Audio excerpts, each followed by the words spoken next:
ana makinemizin altındayız. Torna çark bu kısımdan yapılıyor. Motor stop ettiğinde ve ilk harekette bu kol çıkartılıyor. Torna çark. Şu an ana makinenin alt kısmındayız.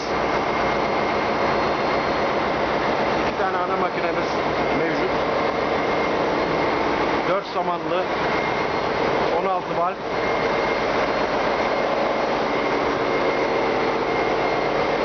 Şu an üst kısma geçiyoruz. Burası iki makinemizin olmuş olduğu bölüm. Ben buraya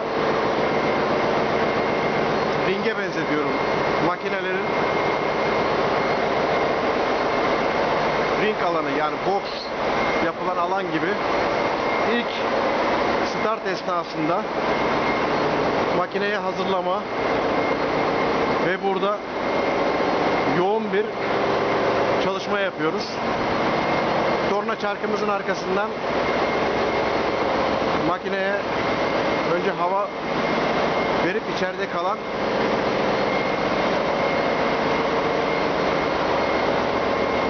sis, gaz, yağ,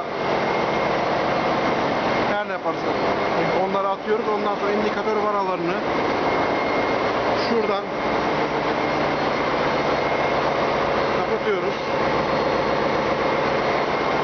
ve yardımcı makinelerimizde hazırsa içeriden kumanda odasından makinist arkadaşımız, yani ikinci mühendis olur, üçüncü mühendis olur,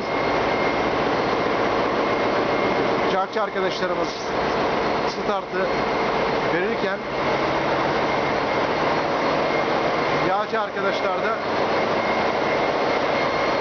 buradan ayakla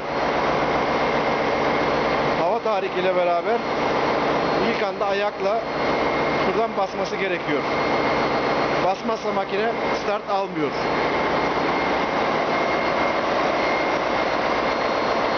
Evet.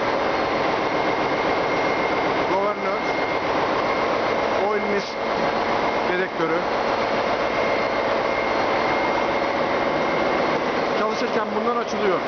Şu an ana makinelerimiz stop halinde.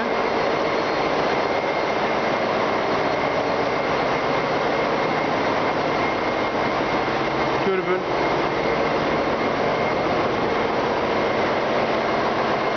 soğutma bölümleri, türbinler ABB,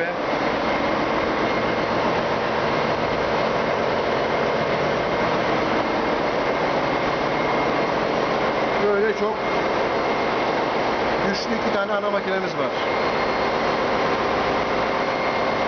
40 yıllık makineler.